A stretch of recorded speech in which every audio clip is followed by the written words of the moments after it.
triggering a new knowledge panel is all the rage, and a lot of people are asking the question of how do you trigger a new knowledge panel? Today I'm joined with Chris Walker, the founder of Legit, who successfully does this week on week.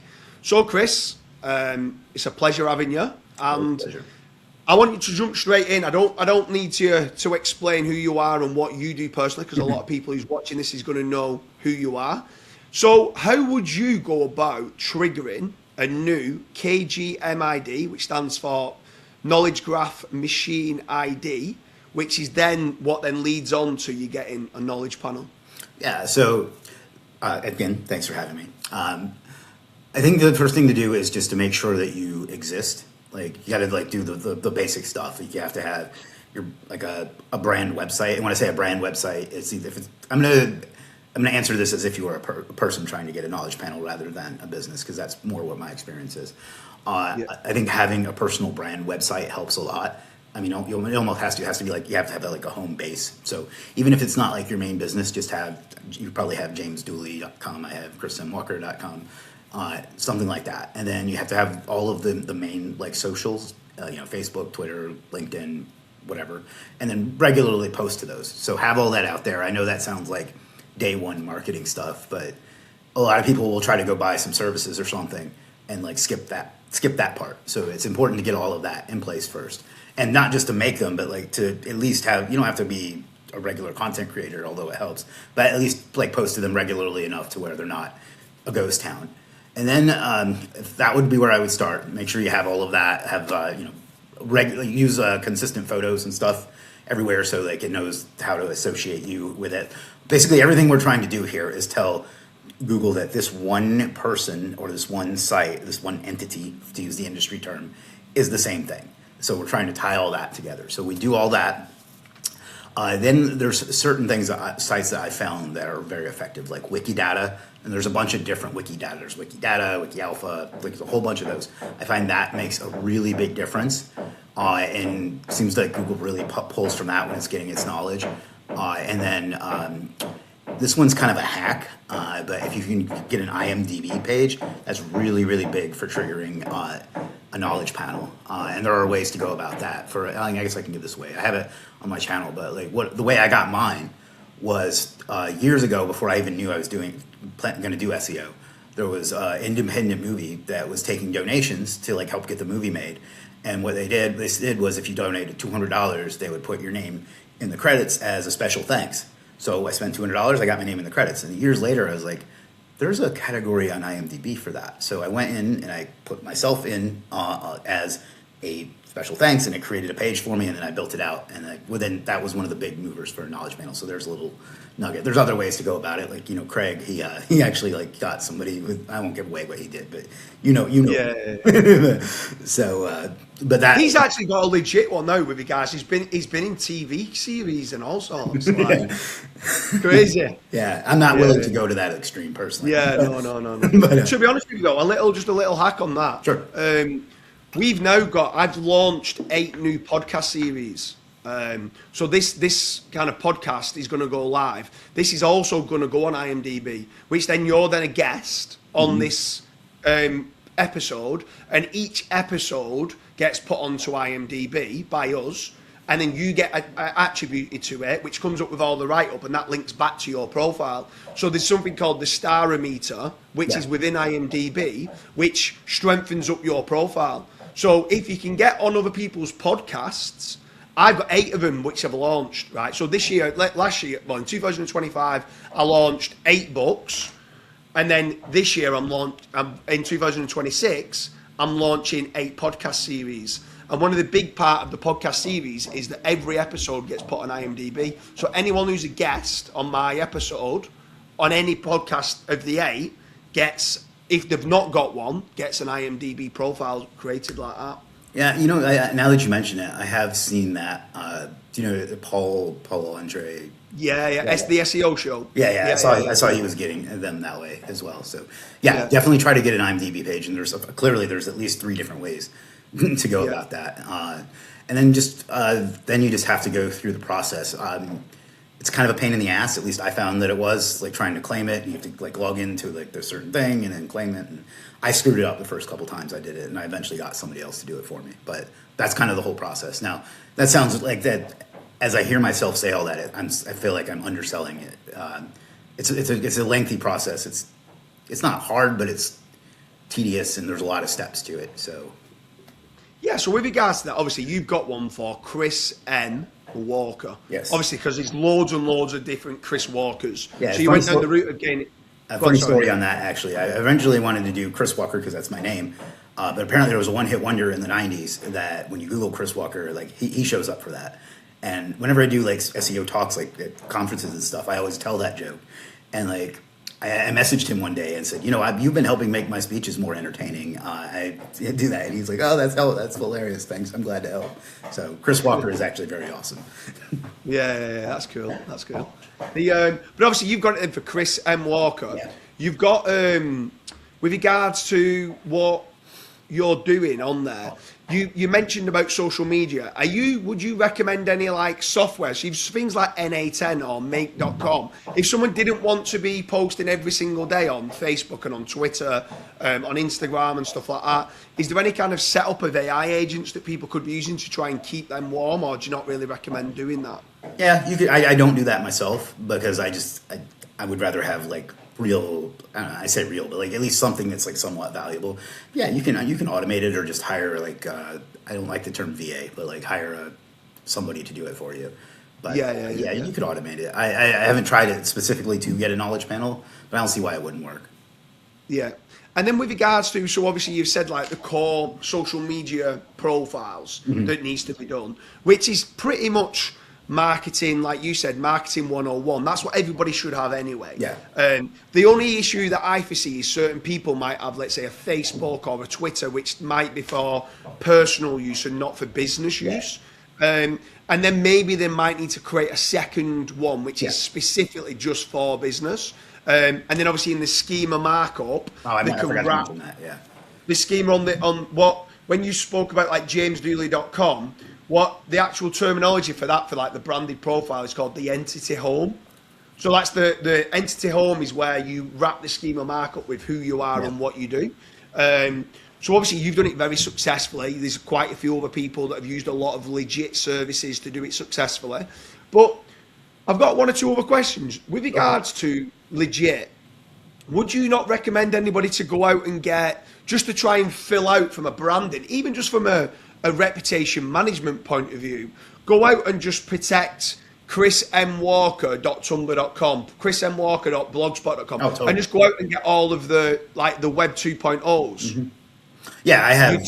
Yeah, absolutely. Like, there's no I don't know how much impact it has, but there's no reason not to. It's such a simple thing that you can get done or do yourself. There's no reason to not go own that. And again, you're just giving it more and more information. Like, our job, whether it's with a knowledge panel or SEO in general, is to make it easy for Google and the search engines and now the LLMs to understand things. So the more you can feed it, the easier it is for it to understand it, and the more likely you're going to get results. And I forgot to mention schema, by the way. That's a big one. You put that on the main site to tie in all your profiles to it and say, hey, this is me and these are mine. Yeah, for sure. What about press? Do you ever do anything with regards to like multiple facets of you? So like different versions of you. So Chris Walker wins an award at Legit. Chris Walker does something else, and you're winning certain awards, and you're promoting the awards on, let's say, guest posts or press releases. Is there anything of that to just make more noise of who you are and what you do? Oh, totally. I've done tons of press releases over the years. I guess I've done them so much that it didn't even like occur to me that that's part of it. But yeah. Like whether I launch a new product or I have a new YouTube channel, or sometimes you can just make shit up. You can always find an angle, and you should do those probably every 90 days, just as a good matter of principle. And some of those links, we talked about this on another session, but some of them will rank on their own, and then some of them will stick around for years. Like there's a Yahoo Finance out there that I did in, I think, 2020. It's almost 2026 as we're recording this.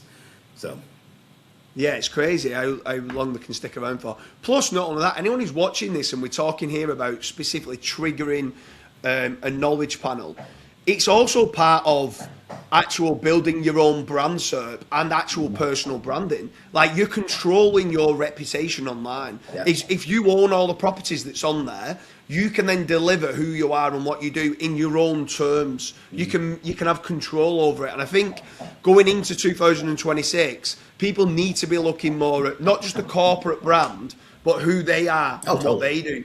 Because like the personal branding is huge. Like you said before, you on another video with regards to certain competitions, building up that community and building things up with regards to having a personal brand can help you leverage new brands that you might be investing in 2 years, 3 years, 4 years time. Yeah. There's one thing that you can never sell, and that's Chris M. Walker. Right. You can sell legit, you can sell your businesses, but your personal brand remains. So, and I don't think enough people actually look to invest enough Absolutely not. in themselves. Well, yeah, and like you can take that and then just apply it to whatever you do.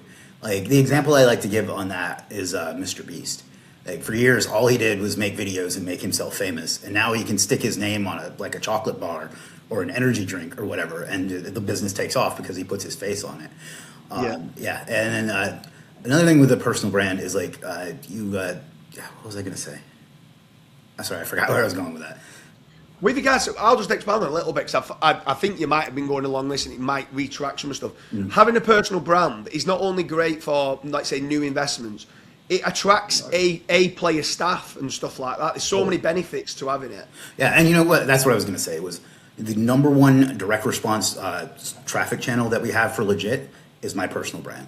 Like there's no bigger like axe I can swing to get like quick sales and quick traffic, and I think I can't quantify it, but I'm pretty sure it's our number one traffic source. But like when I post on my personal Facebook, it gets 1,000 times the engagement that does on like the company's Facebook page because people like the face, you know. And I'm not particularly good at it. Like I'm kind of an asshole sometimes.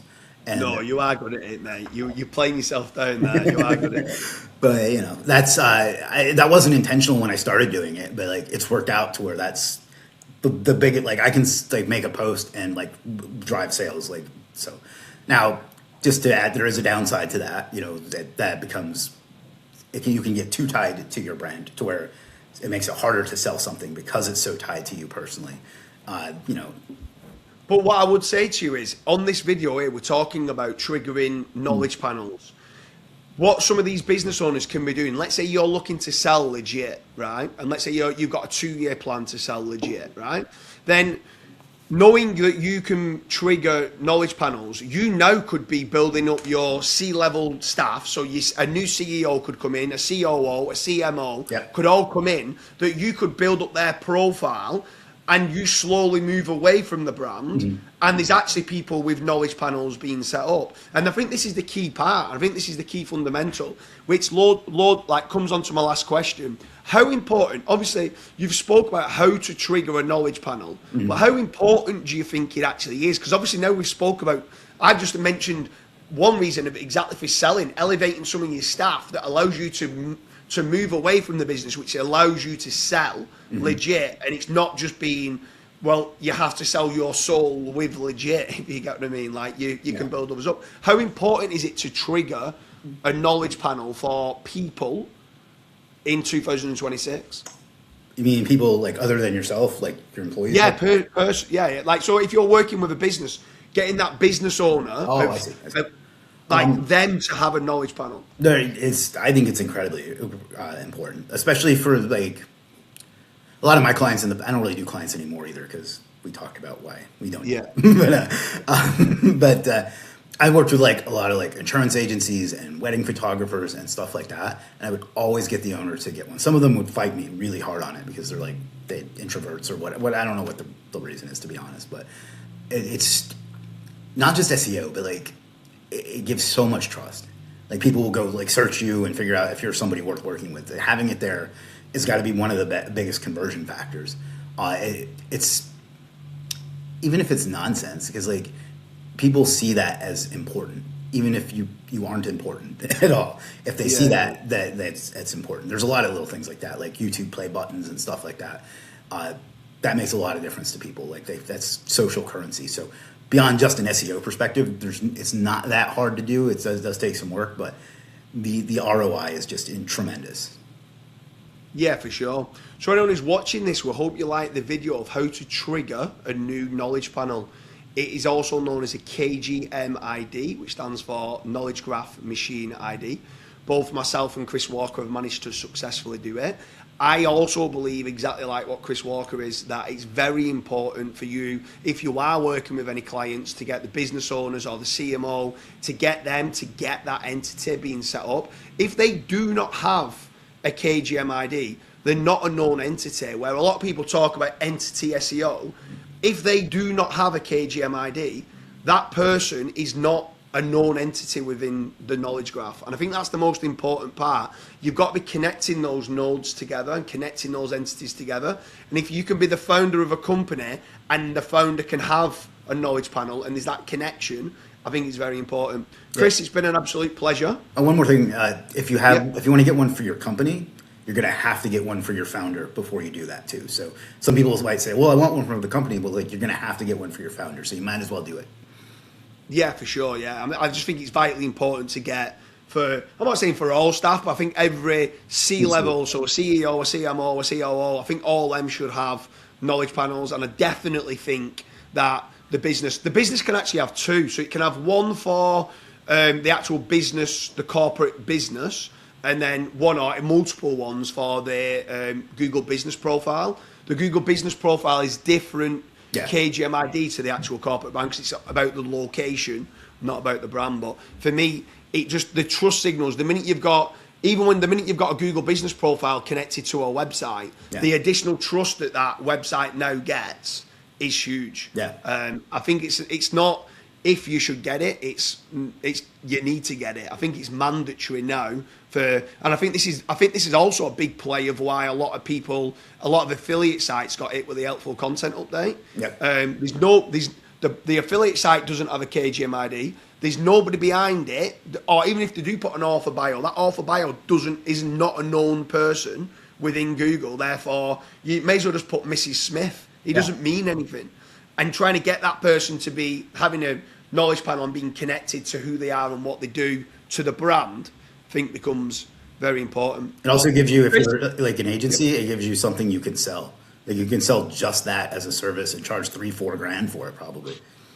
Yeah, for sure. Anyone who's watching this as well with regards to selling it as a service, check out the links in the description. There's going to be some links there, the different legit links that Chris has mentioned with regards to the different like wiki data, the different wiki setups, the press release, some of the guest posts and stuff like that. There's lots of different freelance services that you can be getting from Legit. Chris, you've done an absolutely amazing job in elevating people on there and being able to sell their services. I think it's incredible what you've done. So make sure you head over to Legit. Make sure you check the links in the description. And Chris, thanks for being on. Thanks for having me. Always a pleasure.